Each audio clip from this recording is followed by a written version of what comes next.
Baik, Shalom, selamat siang saya ucapkan kepada Sir David Soputra beserta dengan teman-teman yang saya kasihi. Adapun kepada saya dipercayakan untuk membahas halaman 84 sampai 85 dengan judul Melacak Jejak Kehidupan Hawa dan Penemuan Laboratoris. Menjelang dekade terakhir abad ke-20, ada 3 orang ilmuwan yang melaporkan bahwa mereka telah menemukan nenek moyang manusia. Seorang wanita yang hidup 200.000 tahun yang lalu. Dari seorang wanita ini, dikatakan bahwa semua manusia mewarisi gen yang mengatur seluruh sifat hereditas. Betulkah demikian? Kalau betul, individu ini merupakan wanita pertama di dunia yang disebut Hawa. Maka, menurut analisa genetis, dia memiliki rambut berwarna gelap, kulit seperti orang negro yang hidup di daerah gurun Afrika. Juga menurut perkiraan para ahli, wanita ini juga merupakan nenek moyang manusia yang hidup 10.000 generasi yang lalu. Untuk tiba pada kesimpulan yang tadi sudah saya paparkan, ada beberapa ilmuwan yang bernama Rebecca Kahn dan Alan Wilson, serta seorang ahli biologi dari Universitas California, Berkeley, bernama Mark Stoneking. Mark Stoneking dan teman-temannya, mereka memeriksa jaringan tubuh yang diperoleh dari 147 plasenta. Adapun para ibu yang menyumbang plasenta tersebut berasal dari berbagai ras manusia yang hidup di Afrika, di Eropa, di Timur Tengah, dan Asia dengan menggunakan sentrifuge dan zat pewarna. Akhirnya diperoleh ADN yang kali ini bukan dari nukleus, melainkan dari mitokondria. Pada akhir 1970-an,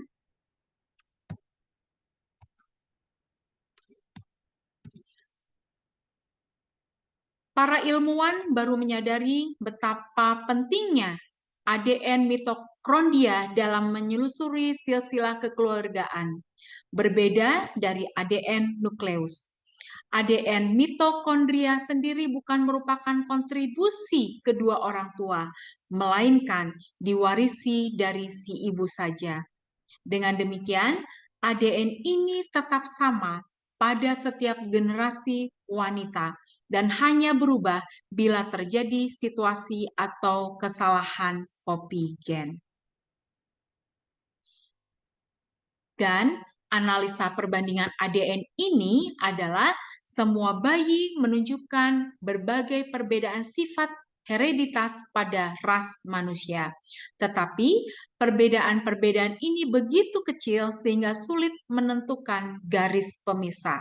Dan pada akhir penelitian ini, Stoneking menyimpulkan bahwa kita merupakan spesies yang masih muda dengan perbedaan genetis yang relatif sangat kecil pada berbagai suku bangsa sesama manusia, masih jauh lebih dekat daripada salah satu hewan vertebrata lainnya.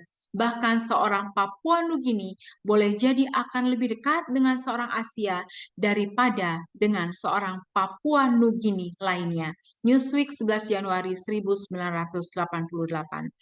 Jadi dengan demikian perbedaan pada spesimen ADN yang diperbandingkan telah mampu menoleh ke belakang di mana terjadi peristiwa mutasi. Namun semuanya bermula dari seorang perempuan Afrika dan mutasi yang mengakibatkan penyimpangan ringan pada ADN dalam jangka waktu yang cukup panjang akan menghasilkan banyak variasi pada populasi manusia. Menurut perhitungan, yaitu perhitungan biologi molekuler, laju mutasi ditaksir 2-4% dalam sejuta tahun. Bila mana laju mutasi ini dianggap konstan, maka wanita pertama yang menjadi sumber DNA tersebut eksis 200.000 tahun yang lalu. Penemuan manusia Hawa tersebut bukannya tanpa kontroversi terhadap apa yang dipercayai selama ini. Usia 200.000 tahun tentu kurang sesuai dengan konsep Alkitab yang memperhitungkan kisah Taman Eden baru sekitar 6.000 tahun lalu. Namun, usia tersebut cukup menggemparkan kaum evolusionis yang mempercayai bahwa nenek moyang manusia telah eksis jutaan tahun yang lalu. Selama ini kita tahu bahwa penyelidikan tentang asal-usul manusia kebanyakan dikerjakan oleh ahli antropologi yang mendasarkan analisanya atas penemuan fosil. Namun, penemuan kali ini dikerjakan tidak dalam bentuk antropologi tetapi dikerjakan dalam laboratorium oleh para ahli biologi molekuler. Mereka mencoba menyelusuri garis pewarisan ADN hingga tiba pada Hawa yang merupakan ibu seluruh umat manusia. Baiklah, dengan demikian inilah bagian saya yang sudah saya presentasikan. Terima kasih, Tuhan Yesus memberkati.